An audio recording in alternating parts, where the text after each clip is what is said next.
Hi there, Aikenknees Railway here. Today we're going to change out some worn out sliders and do a bit of a service on the gearbox of this USA Trains Jeep 38-2 model.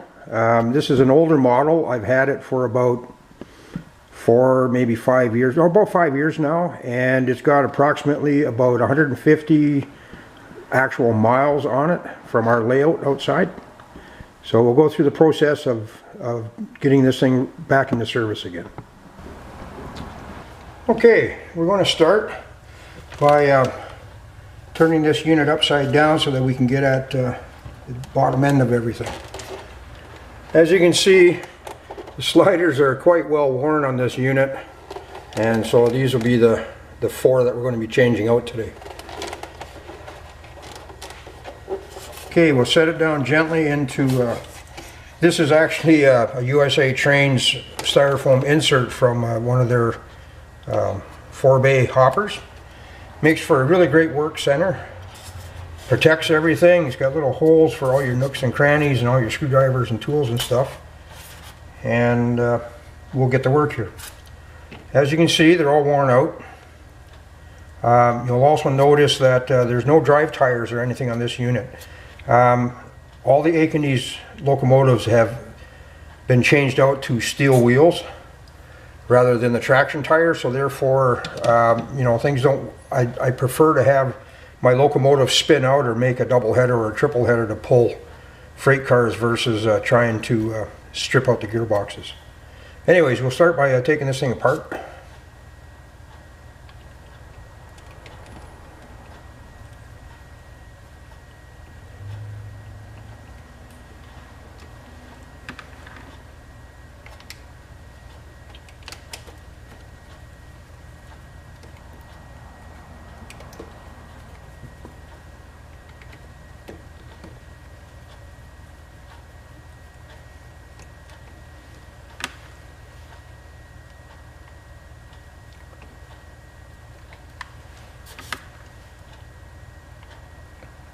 This is probably one of the easier jobs to perform on these USA Train locomotives.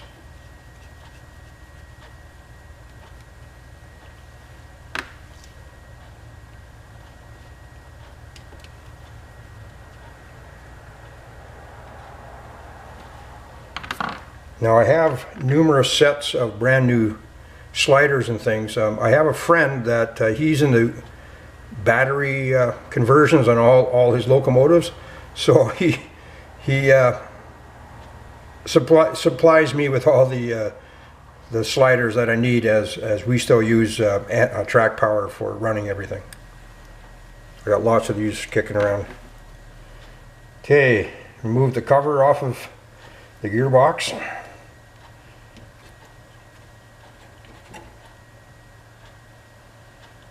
And this will give it an opportunity. This is I do this every spring, well, not or taking it apart, and just to check out the gears and everything else. You'll notice that the gears are well proportioned, like there's no hollowing or anything. And considering the age and the actual mileage on this locomotive, it's actually worked out quite nicely. And again, like I said, you know, I remove the traction tires because I don't want to have too much strain on this the gears or anything.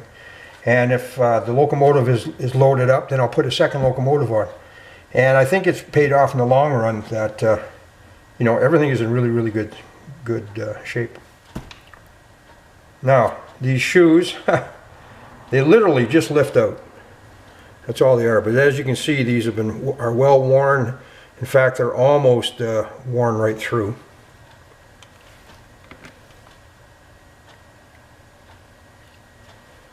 Same thing here.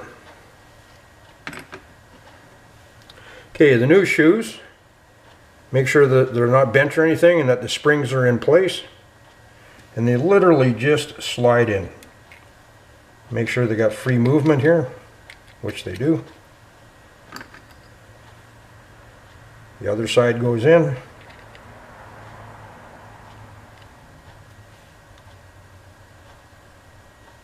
Okay, this one's just a little bit tricky. And free movement. Okay, the white grease, the gear on the gears are I always replenish this at this point, and I'll oil the brass bushings. I don't use conventional lubrication on my models, and this is just going back from everything from way back from when I had my American Flyer and O-gauge or HO stuff. Is for lubricating oil, I actually use pneumatic air tool oil. It's a multi-viscosity, it's safe around plastics and steels and everything else. It works really, really good. Plus it's easy to come by. And the white grease, I use engine rebuilding grease. I've been using this for literally 30 years, and I've never had an issue with it. It never thickens up in cold temperatures, nor does it melt off when it's warm. It's very, very nice. And Lubriplate has been around forever, and it's available at any automotive supply store.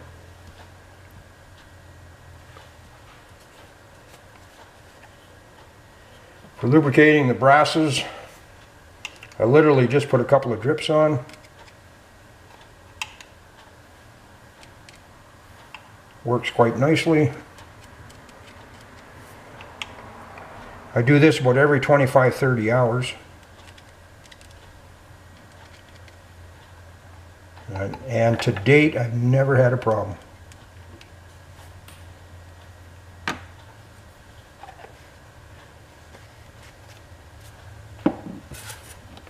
Okay, I always keep a rag handy.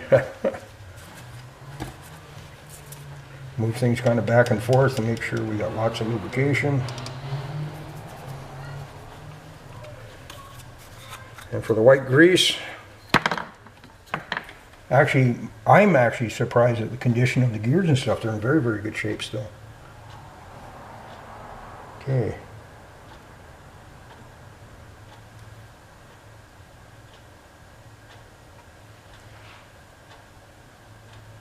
Same thing I like about this Lubriplate is it's compatible with oils, plastics, acetals. Very, very good. Many, many years I've been using it. I've even converted a few friends over to using it as well. That's pretty much about it. Put the cover back on. Care that the gears line up because they do float a bit.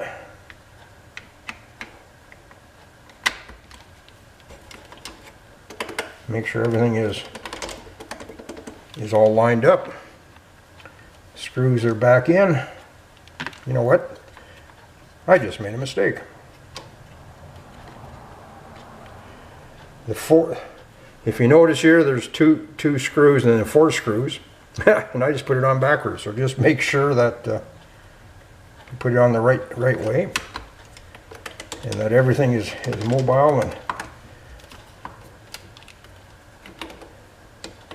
okay, put in your screws, your 6 screws again.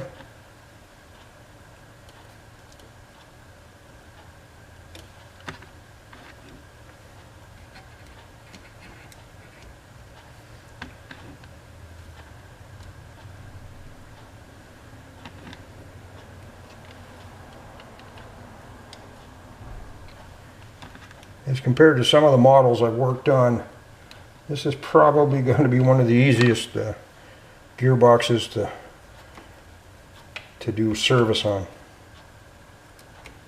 I just kind of snug everything.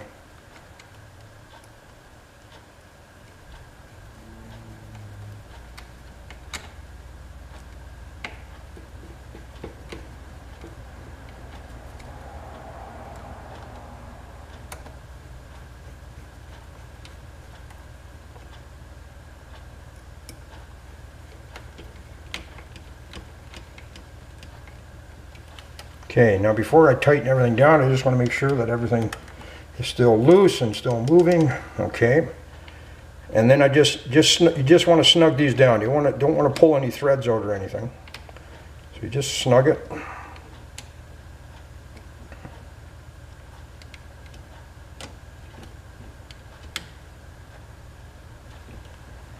And there you go. I don't know how many minutes it took to for this to happen. Everything is free. And there we are. One truck completed. Just as easy as that. All lubricated, ready to go. Okay, and the other end is identical, same procedure. Okay, and we go through the same thing again. Just remove the old sliders. Actually, believe it or not, before I throw these out, I always keep those little springs. Those springs are good for everything, right down to and including if you have Aristocraft sprung trucks and you lose some springs, these springs will work. They work almost as good or better than the original stock Aristocraft. Alright, so again, you inspect the gears. The gears actually look good, look really good. I'm actually quite impressed. We do a little bit of lubricating here on the brass bushings.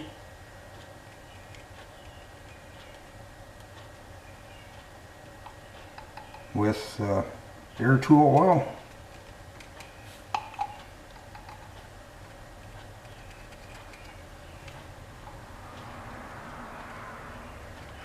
Okay.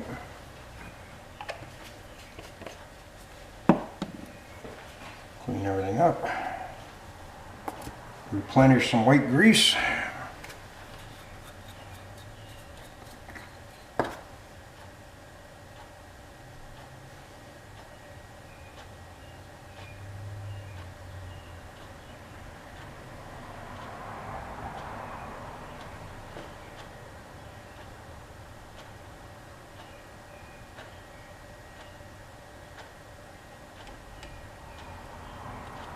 Maybe a little bit more. Okay.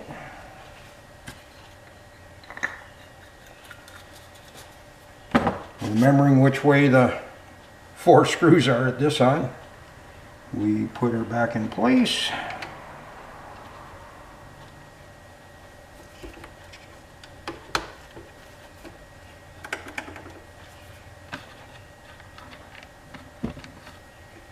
Screw it back together, and she is done.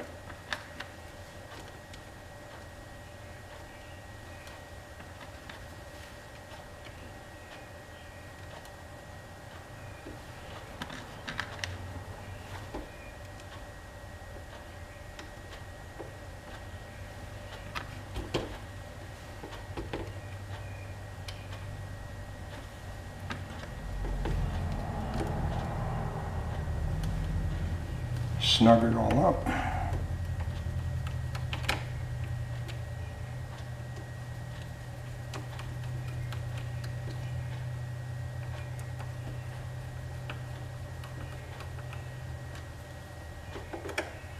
Everything is nice and loose.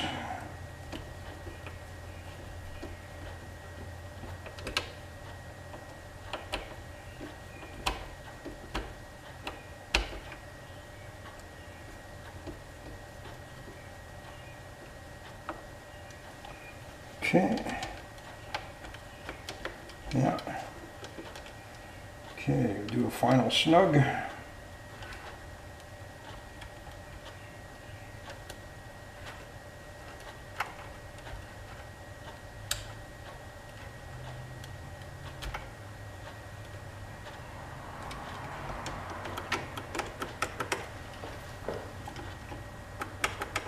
Yeah, everything looks good.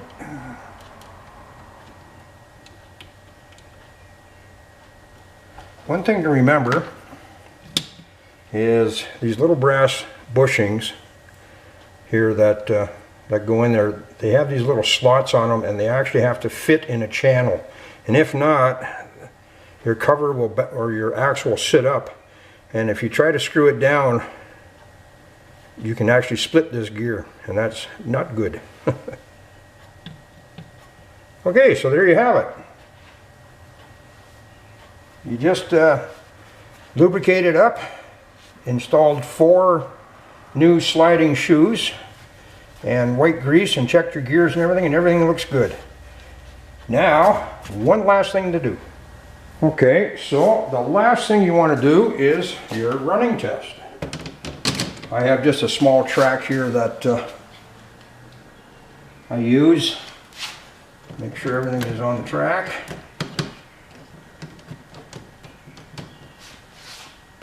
Turn the power on. Look at that. And everything actually works.